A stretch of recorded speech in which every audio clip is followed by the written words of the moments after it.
ശിവഗിരി തീർത്ഥാടനം പുരോഗമിച്ചുകൊണ്ടിരിക്കുന്ന ഈ വേളയിൽ നമുക്ക് ഇനി അടുത്ത പ്രഭാഷണത്തിലേക്ക് കടക്കാം.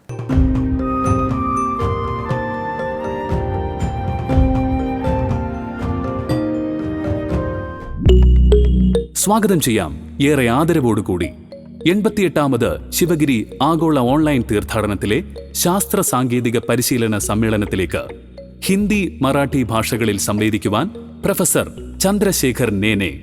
नमस्कार, मैं चंद्रशेखर नेने स्वामी श्री नारायण गुरु जी इनके बारे में कुछ आपसे कहने वाला हूँ.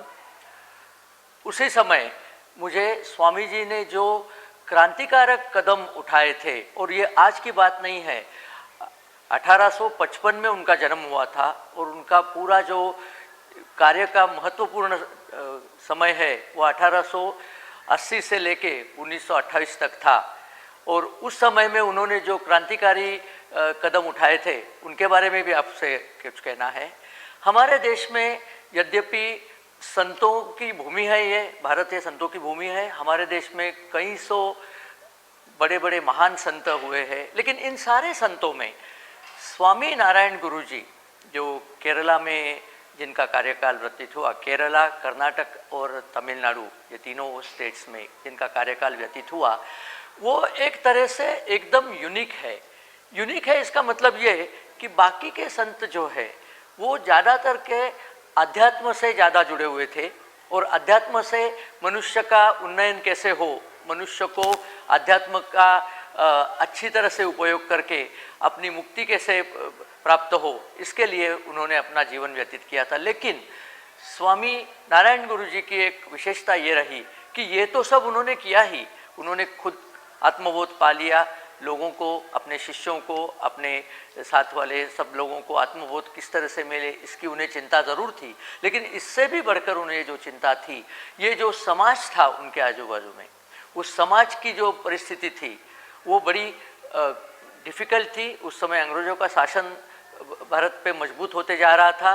1855 में उनका जन्म हुआ था, लेकिन उसके बाद में 1857 की लड़ाई के बाद अंग्रेज़ों ने भारत पर अपना शिकंजा कसना शुरू किया था. उसकी प्रॉब्लम्स थी, और समाज अनगिनत डिफरेंट जातियों में बटा हुआ था. उसकी वजह से संगठन हो नहीं रहा था. ये सारे चीज़ों की वजह से हमारे समाज में एक शिथिलता आई थी. हमारा समाज एक तरह से जिसको कहते हैं ना कि हीन वृत्ति में पहुंच गया था कि हम इससे बाहर निकल ही नहीं सकते. इस टाइप की एक निराशा सारे समाज को ग्रस रही थी.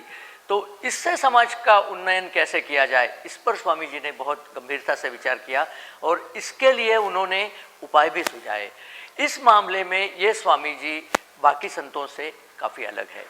हम आज भी अगर उन्होंने जो उपाय हमें बताए उसका मनन करेंगे, अध्ययन करेंगे, उस पर विचार करेंगे और उन उपायों को हम अपनाएंगे, तो मैं बिल्कुल गारंटी के साथ कह सकता हूँ कि ये समाज उन्नयन करके आज के समाजों में जो हम जानते हैं कि पाश्चात्य पश्चिमी समाज जो आगे पहुँच चुके हैं काफ़ी सफलता की सीढ़ी पे, उनसे भी हम काफ़ी आगे निकल जाएंगे. और इसी विषय में कुछ बात विशद करने के लिए मैं आपके सामने खड़ा हूँ. स्वामी जी का समय, जैसे मैंने कहा, 1855 में उनका जन्म हुआ. एक शेम्पाहंती नाम के बिल्कुल छोटे से कस्बे में माडन आसन और कुट्टी अम्मा, इन दोनों के परिवार में उनका जन्म हुआ. उनके 3 बहनें और वो अकेले भाई थे. माडन एक किसान ज़रूर थे उनके पिताजी, लेकिन इसके साथ में वो संस्कृत के जानकार थे. उन्हें थोड़ी बहुत मेडिसिन भी आती थी, और तमिल और मलयालम भाषा भी उन्हें अच्छी आती थी. उन्होंने अपने लड़के को ये सारी चीज़ें सिखाई, खेती की भी चीज़ें सिखाई. फिर उस गांव में जो अच्छी शिक्षा चूँकि नहीं थी, तो उस गांव से दूर 50 मील दूर एक गांव में उन्हें भेज के दूसरे शिक्षक के पास उन्हें भेजा. श्री रामन पिल्ले नाम के जो शिक्षक थे, उन्होंने उन्हें संस्कृत पढ़ाई, संस्कृत काव्य भी पढ़ाया. और जो उस समय का जो शिक्षण था वो शिक्षा उन्हें प्राप्त हुई. यहाँ इसके बाद में वो वापस अपने गांव आए. अपने गांव में वो अपने पिताजी की खेती में हाथ बटाने लगे, गांव के एक छोटे स्कूल में पढ़ाने भी लगे। और इस तरह से ऐसा लग रहा था कि उस समय उनका बचपन का नाम नानू नाम से उनको बुलाते थे, तो नानू आसन ये उनका नाम था। और ऐसे लग रहा था शायद इनका भी जीवन उनके पिताजी के जैसा खेती की देखभाल में निकल जाएगा। लेकिन नानू आसन एक बड़े अलग स्वभाव के थे। उनका स्वभाव एक तरह से खोजी स्वभाव था। उन्हें जिज्ञासा लगी रहती थी, उन्हें ये जानने की बहुत इच्छा होती थी कि विश्व का रहस्य क्या है, मैं यहाँ क्यों आया हूँ, मुझे यहाँ क्या करना है, मेरे आजू बाजू जो समाज है उनकी परिस्थिति क्या है, इस विषय पर उनका गहन विचार चलता था। वो ज़्यादा बात नहीं करते थे, अपने अपने में सीमित रहने वाले जो बच्चे होते ना उस जैसे वो थे। दिन बीतते गए, उसके बाद में उनके पिताजी और उनकी माताजी वो भी बूढ़ी होती जा रही थी, उनका देहांत हो गया। पहले माताजी का देहांत हुआ, बाद में पिताजी का देहांत हुआ। इसके बाद में उन्होंने देखा कि इससे कुछ आगे और उनको सीखने की जो तमन्ना थी, इसके लिए वो घर से निकल के सीखने के लिए आगे चले गए। कुंजन पिल्ले नाम के एक उन्हें शिक्षक मिले। वो उनसे 3 साल से बड़े थे, लेकिन उन्होंने योगिक क्रियाओं में और वेदों उपनिषद इनमें महारत हासिल की थी। उन्होंने अपने नानू आसन को अपने शिष्य के रूप में स्वीकार किया और उन्हें सिखाने लगे। उनको सिखाते समय ये ज्ञान हुआ कि नानू आसन ये बहुत तीव्र बुद्धिमत्ता वाले हैं। बड़े शीघ्र ही ज्ञान ग्रहण करने की उनकी क्षमता देखकर उन्होंने उनके खुद के जो गुरु थे उनके पास थाईकुट्टू अय्यावू ये नाम से उनके जो गुरु थे, जिनको चट्टाम्बी स्वामीकल इस नाम से भी पुकारा जाता था, उनके पास वो नानू आसन को ले गए। और चट्टाम्बी स्वामीकल ये हठयोगी थे। उन्होंने उन्हें हठयोग की दीक्षा दी और हठयोग से शरीर को किस तरह से मजबूत करते हैं, शारीरिक क्रियाओं से लेके आत्मिक क्रियाओं पे कंट्रोल कैसे किया जाता है, ये सारी शिक्षा उन्होंने नानू आसन को दी। इसके बाद में नानू आसन ने देखा कि अब ये शिक्षा का जो आगे का जो डेवलपमेंट है वो समाज के बीच में रह के नहीं हो सकता, और इसलिए उन्होंने जंगल में अपना स्थान बना लिया। अकेले जाके मरुथुमलाई के जंगल में उन्होंने अपनी अगली 8 साल तक तपस्या की। वो तपस्या बड़ी कठिन थी। तपस्या के दौरान वो पेड़ों के पत्ते खा के और झरनों का पानी पी के रहे, और शरीर को उन्होंने इस तरह से तैयार किया कि किसी भी आपदा से शरीर निपट सके। एक बड़ी इंटरेस्टिंग बात है कि उस समय उनके जो जहाँ पे वो अपना ध्यान और अपना जो खुद की इंस्ट्रक्शन खुद फॉलो करते थे, उस समय उनके आजू बाजू में शेर, सांप जैसे जंगली जानवर भी घुमा करते थे, लेकिन नानू आसन को उनसे कभी भी डर नहीं लगा, क्योंकि धीरे धीरे करके उन्हें अपना जो अंतिम ध्येय था आत्मबोध वो प्राप्त होना शुरू हो गया। जैसे गौतम बुद्ध का हुआ, वैसे ही इस आश्रम में मरुथुमला में रह के इस आश्रम में उनको एक गुफा थी पिल्लाथदम नाम की गुफा, उस गुफा में उन्होंने आत्मबोध का रास्ता पा लिया। और इस आत्मबोध के बाद उनका नाम श्री नारायण गुरु नाम से वो जाने लगे। लेकिन आत्मबोध के बाद में उन्होंने वहाँ से बाहर निकल के एक अरुविपुरम नाम के एक छोटे जंगली इलाके में वो गए और बड़ा नैयार नाम की नदी के किनारे एक छोटा सा आश्रम उन्होंने बना लिया। अब इस आश्रम बनाते समय उनके सामने सारा समाज था, क्योंकि अब वो लोगों में आ गए थे, अब वो एकदम अलग से थलग नहीं रह रहे थे। और एक दिन ये हुआ कि उस आश्रम से वो चलकर रात को 12 बजे उठे ध्यान से निकलकर, और वो नैयार नदी के बीच में गए और वहाँ से एक पत्थर उठा के ले आए।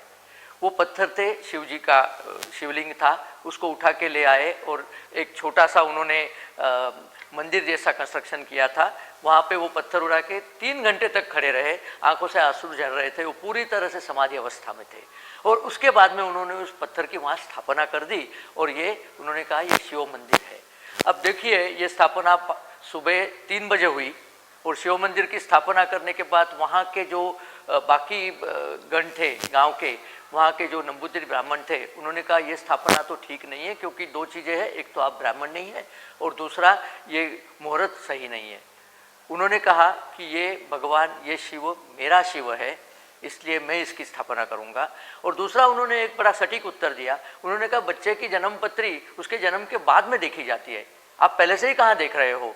और ये दो चीज़ उन्होंने इसलिए कही कि इतने दिनों में उन्हें ज्ञान हुआ था कि ये समाज डिफरेंट जातियों में जो बटा है, ये इस समाज के ह्रास का मुख्य कारण है।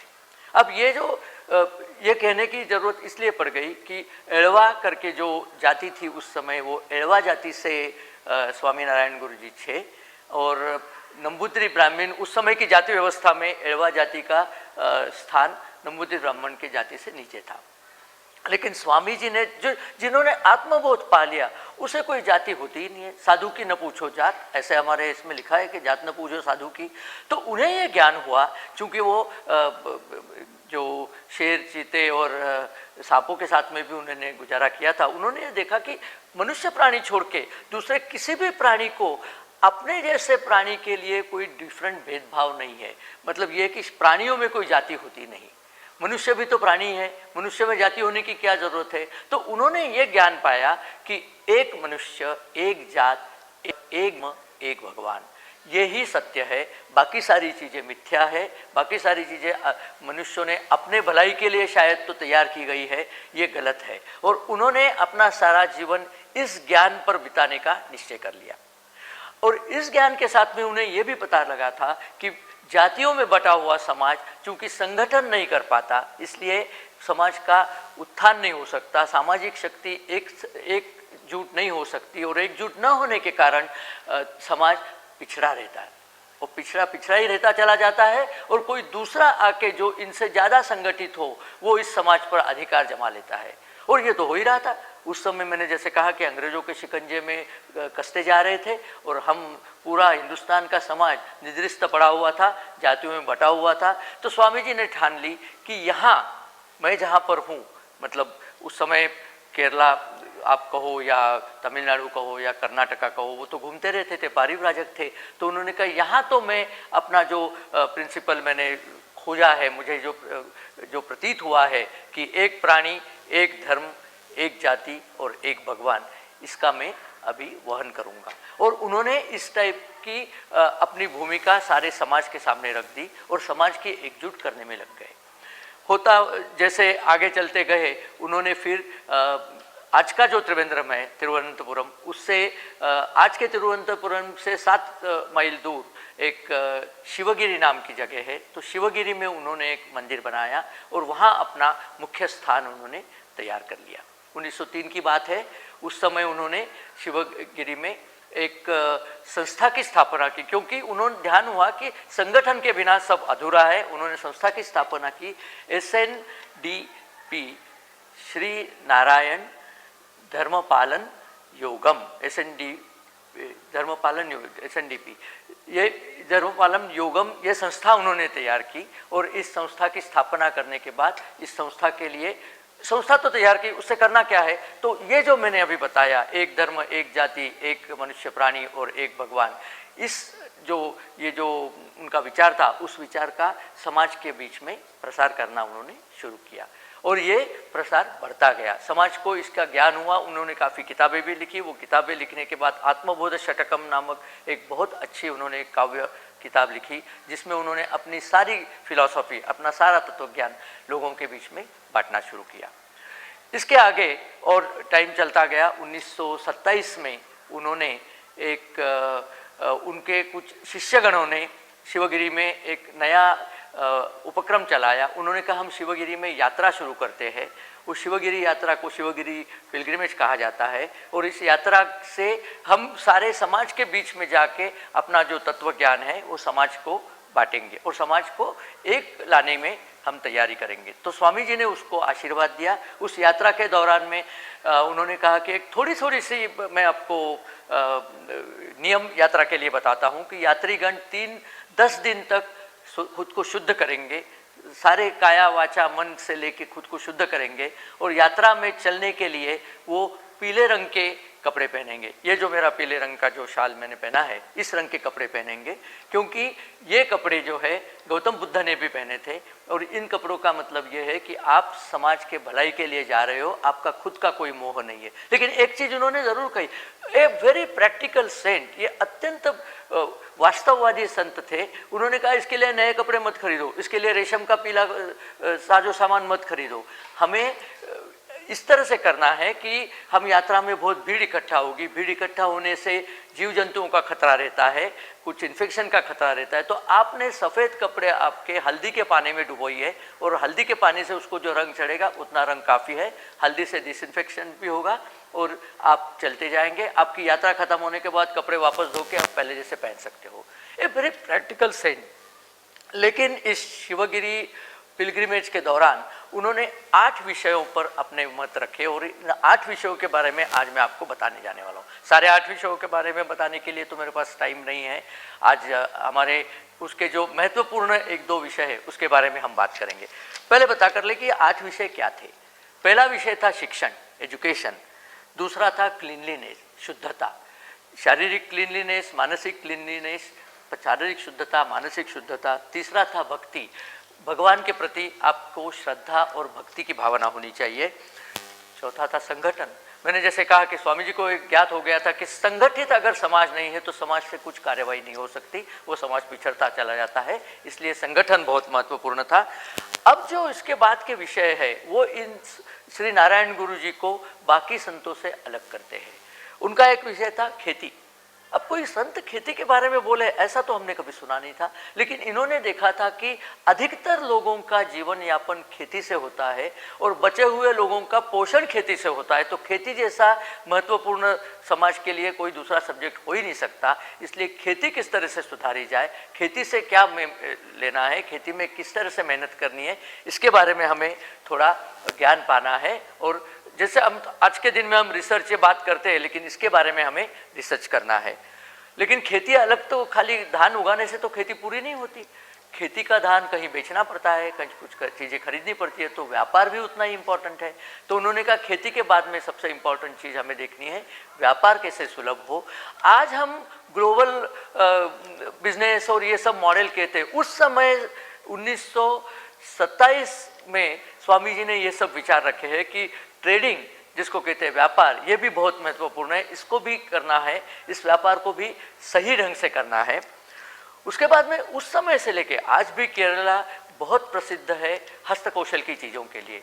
तरह तरह की चीज़ें बनाई जाती है केरला में।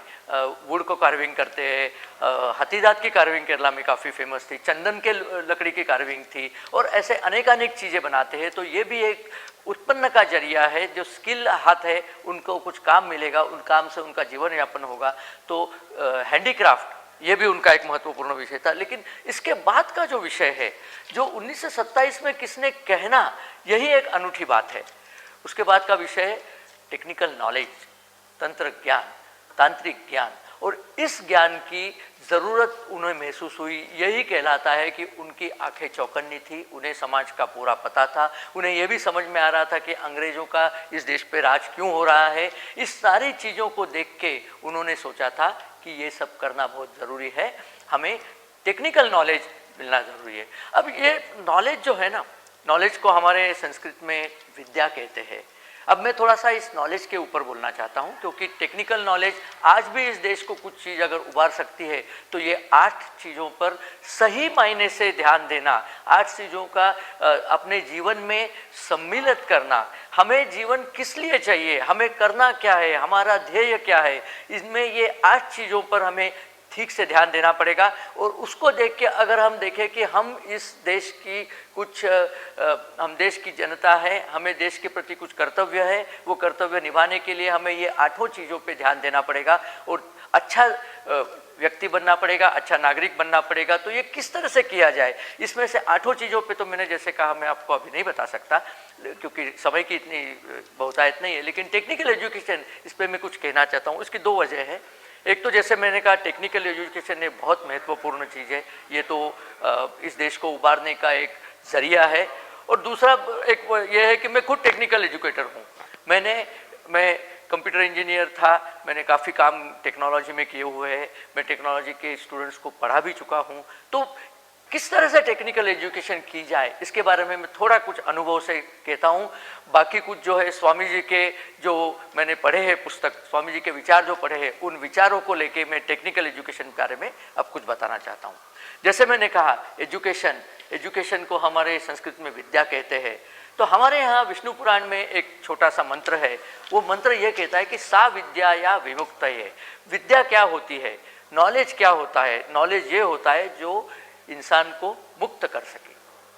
हमारे ऐसा नॉलेज ये नहीं है कि बीए कर लो, बीएससी कर लो और नौकरी के लिए लाइन में खड़े हो जाओ, मतलब आप नॉलेज ले लो और नौकरी के बंधन में खुद को जकड़ लो। ये मुक्ति नहीं होती, ये तो बंधन हो गया। तो ये कुछ गलत हो रहा है। ये क्यों गलत हो रहा है इसके बारे में थोड़ा सा मैं कहना चाहता हूँ। 1835 में एक थॉमस बेबिंगटन मैकॉले नाम का ब्रिटिशर यहाँ पे आया था और अंग्रेज उस समय इस देश पे अपनी सत्ता कायम करने में लगे हुए थे। उस ब्रिटिशर ने वो देखा था, उसने लिखा हुआ है ये कि इस देश में मुझे एक भी भिखारी नज़र नहीं आता, इस देश में लोग सुखी है, लोग एक दूसरे की मदद करते हैं और यहाँ हम कुछ दे सके इनको, ऐसा हमारे एजुकेशन में कुछ नहीं है सिवा थोड़ी सी टेक्नोलॉजी के। लेकिन हमें तो इन करोड़ों नागरिकों के देश पर राज करना है और हम तो थोड़े से ही लोग हैं। तो ये किस तरह से किया जाए? जब तक इस देश के नागरिक अपनी संस्कार, अपनी संस्कृति, अपनी शिक्षा पद्धति के प्रति सजग है, तब तक ये देश के नागरिक हमारे कह मानेंगे नहीं। तो हमें करना यह है कि इस देश के नागरिकों के मन में जो अपनी संस्कृति, अपनी शिक्षा और अपने विचार, अपने धर्म, इसके बारे में जो आदर है उसको कम करके उन्हें ऐसा लगना चाहिए कि अंग्रेजी शिक्षा, अंग्रेजी संस्कृति, अंग्रेजी धर्म, अंग्रेजी विचार हमसे बेहतर है। अगर ये हम कर सके तो क्या होगा कि ऐसे जिन नागरिकों को हम तैयार करें, वो नागरिक हम राज करने वाले और जिन पे हम राज करते हैं उनके बीच में एक पुल का काम करेंगे और वो इंश्योर करेंगे कि हमारा राज चलता रहे। और ये करके उन्होंने खुद की शिक्षा पद्धति लाई। हमारे यहाँ जो गुरुकुल शिक्षा पद्धति थी उसको उन्होंने नकार दिया और खुद की शिक्षा पद्धति इस टाइप से लाई कि जो आज तक चल रही है। हमने अभी तक सोचा नहीं है कि मैकॉले ने क्लर्क बनाने की फैक्ट्री खोल रखी थी और हम क्लर्क बनाते गए, आज भी क्लर्क बना रहे हैं। लेकिन अभी अभी कुछ उम्मीद की किरण फूटी है कि स्वामी जी के जो विचार थे उनको चलते देखकर हमारी आज की सरकार ने नई शिक्षा प्रणाली, न्यू एजुकेशन पॉलिसी का आगाज किया हुआ है, का बिगिनिंग किया हुआ है, का शुरुआत की है। तो न्यू एजुकेशन पॉलिसी में जो जो बातें कही हैं वो इस मैकॉलियन शिक्षण प्रणाली को नकारने की बातें कही है। मैकॉलियन शिक्षण प्रणाली की एक छोटी सी चीज़ मैं आपको बताऊं, हम सब लोग जो परीक्षा देते हैं, परीक्षा में पास कितने मार्क पे होते हैं? 33 मार्क, 35 मार्क। 100 में से 35 मार्क अगर हमको मिले तो हमारी शिक्षा पद्धति कहती है आप बिल्कुल लायक हो, आप जाके आप समाज में अपना शिक्षा पद्धति का इस्तेमाल कर सकते हो। आप किसी ऐसे वैद्य, किसी ऐसे डॉक्टर के पास कभी जाएंगे जिसको 100 में 35 मार्क मिले हो? 100 में अगर 35 गुण उसको मिले हैं तो आपको ठीक करने की उसकी क्षमता 35% है। आपको वो ठीक नहीं करेगा। आप अपने बूते पे, अपने नसीब से, अपने सुदैव से अगर ठीक हो गए तो ठीक है, वरना डॉक्टर से तो कुछ होने से रहा।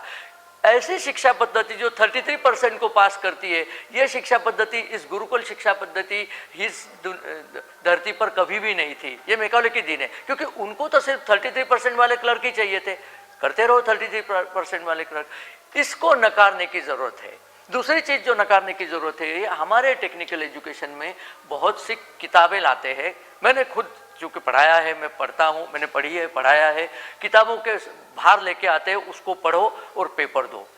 मैं एक छोटा सा अनुभव इसका बताना चाहूँगा। मेरे घर में एक टेनेंट रहता था, वो इंजीनियर था, कंप्यूटर प्रोग्रामर था। उसकी ट्यूबलाइट ख़राब हो गई तो उसने कहा कि सर ट्यूबलाइट ख़राब हो गई, इलेक्ट्रिशियन को मंगवा दो। मैंने कहा तुम क्या पढ़े हो, तुम तो इंजीनियर हो ना, इलेक्ट्रिकल इंजीनियर? हाँ सर मैं इलेक्ट्रिकल इंजीनियर। तो खुद रिपेयर क्यों नहीं करते? मुझे नहीं आता रिपेयर करना। तब मुझे पता चला हमारे कॉलेज में ट्यूबलाइट रिपेयर करने की ट्रेनिंग देते ही नहीं, क्योंकि कहते हैं ट्यूबलाइट रिपेयर करने की ट्रेनिंग इलेक्ट्रिशियन को देते हैं, ITI को देते, पता नहीं किन किन को देते। हमारे कॉलेजों में, हमारी शिक्षा पद्धति में हाथ से काम करने का प्रावधान रखा ही नहीं है। जैसे हम उच्च शिक्षित हो गए, हम हाथ से काम नहीं करेंगे, हम तो किसी को बुला लेंगे। अरे जब तक आप चीज़ों को हाथ से काम नहीं करेंगे, आपको ज्ञान नहीं होगा। सारी जो वेस्टर्न एजुकेशन सिस्टम है, वह कहीं भी आप जाओ, पहले आपको प्रैक्टिकल नॉलेज करवाते हैं, तब जाके बंदे को एजुकेटेड माना जाता है। हमारे यहाँ पे पता नहीं कौन सी शिक्षण प्रणाली लगा दी कि आपको प्रैक्टिकल करो नहीं, बस किताबें पढ़ो और 33% मार्क लेके आओ और पास हो जाओ। ये पूरी तरह से गलत है। इस रास्ते से हमारा देश अगले पड़ाव पर नहीं जा सकता। आज क्या हो रहा है, आज के पड़ाव में क्या हो रहा है, हम जो कुछ पढ़ रहे हैं, क्योंकि मैं पढ़ा रहा था तो मुझे पता था, हम जो कुछ पढ़ रहे हैं वो पुरानी दकियानुसी चीज़ें, वही पुरानी किताबें लेके हम टेक्नोलॉजी पढ़ा रहे हैं। दुनिया कहाँ से कहाँ जा रही है। आज की दुनिया में आर्टिफिशियल इंटेलिजेंस, रोबोटिक्स, इंटरनेट के ऊपर का प्रोग्रामिंग, नेटवर्क प्रोग्रामिंग, ये सब चीज़ें हैं और हम अपने बच्चों को वो पढ़ाते नहीं हैं। हमारे जो कॉलेज ग्रेजुएट है वो कल की शिक्षा लेके, परसों के, कल की मतलब यस्टरडे एजुकेशन लेके डे आफ्टर टुमारो चैलेंजेस अगर उनको बताने पड़े तो उनसे नहीं होगा। और ये नहीं होगा, इसके लिए हमें अपनी पूरी शिक्षा पद्धति को उलट पुलट के रखना पड़ेगा। हमें उन्हें हाथ से काम करने का बहुत ज़रूरी चीज़ें सिखानी होंगी। Artificial intelligence, machine learning, robotics, network programming, ये चीज़ें बहुत ज़रूरी है। ये चीज़ें अगर हमको हमारे नौजवान नहीं सीखेंगे तो वो पूरी दुनिया से पिछड़ जाएंगे। आज के दिन में हमको आईटी सुपर पावर कहा जाता है। मैं यहाँ स्पेसिफिकली ये कहना चाहता हूँ क्योंकि मैं खुद आईटी फील्ड से हूँ। हम आईटी सुपर पावर नहीं है, हम आईटी के क्लर्क हैं। हमारे 80% जो आईटी के युवा है वो वेस्टर्न कंट्रीज़ में क्लर्की का जो आईटी का काम था वो हम करते हैं। इससे हम आगे नहीं जाएंगे, इससे हम उसी जगह रहेंगे जहाँ हम थे कि जो डेवलप्ड कंट्रीज़ है उसके पीछे हम कहीं रहेंगे। हमें इस चीज़ को बदलना है और स्वामी जी ने उसका रास्ता भी दिया है।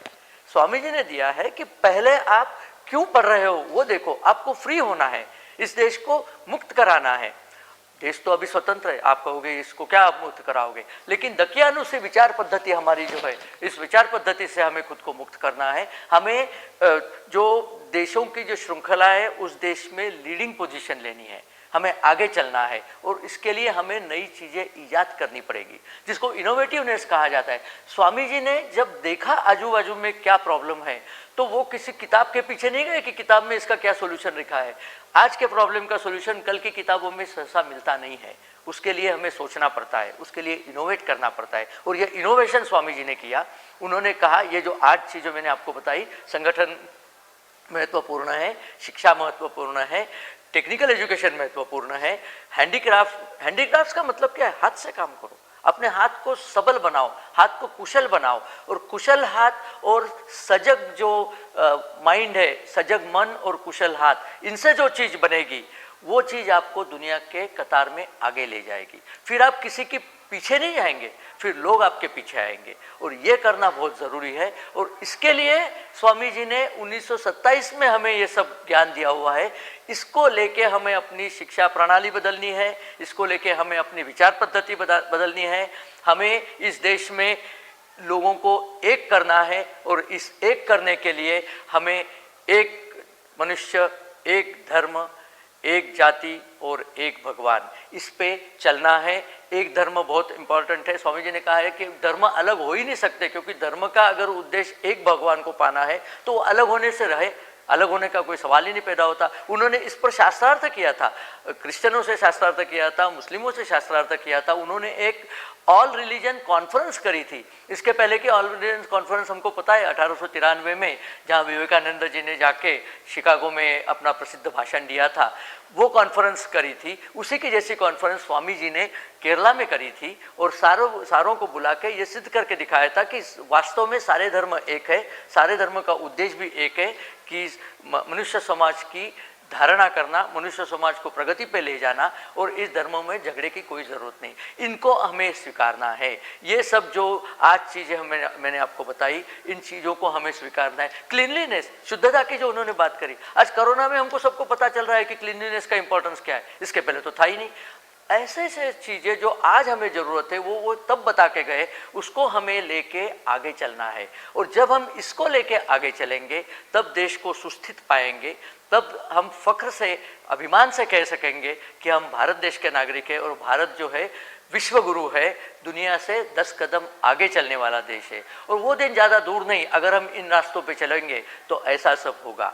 मैं आपको इन बारे में और भी कुछ चीज़ें बताना चाहता हूँ, समय की थोड़ी कमी है, इसके लिए मुझे अभी यहाँ थोड़ा रुकना पड़ेगा। लेकिन एक चीज़ मैं आपको कहना चाहता हूँ कि 20 साल, ये पूरा साल कोरोना की ग्रहण में गुजर गया, लेकिन आज उम्मीद की किरण जागी है, सुबह की किरण आई है, वैक्सीन बिल्कुल कगार पे आया हुआ है। मुझे लगता है कि 2021 में कोरोना का ग्रहण टूट जाएगा, हम वापस एक आरोग्यपूर्ण देश बनने की तैयारी में है। मैं आप सारों को शुभेच्छा, एक बधाइयाँ देना चाहता हूँ, शुभकामना देना चाहता हूँ कि नया साल, नया 2021 साल आपको आरोग्यपूर्ण, स्वस्थ और बुद्धिमान और सक्सेसफुल विजयी नागरिक बनाए। धन्यवाद, नमस्ते।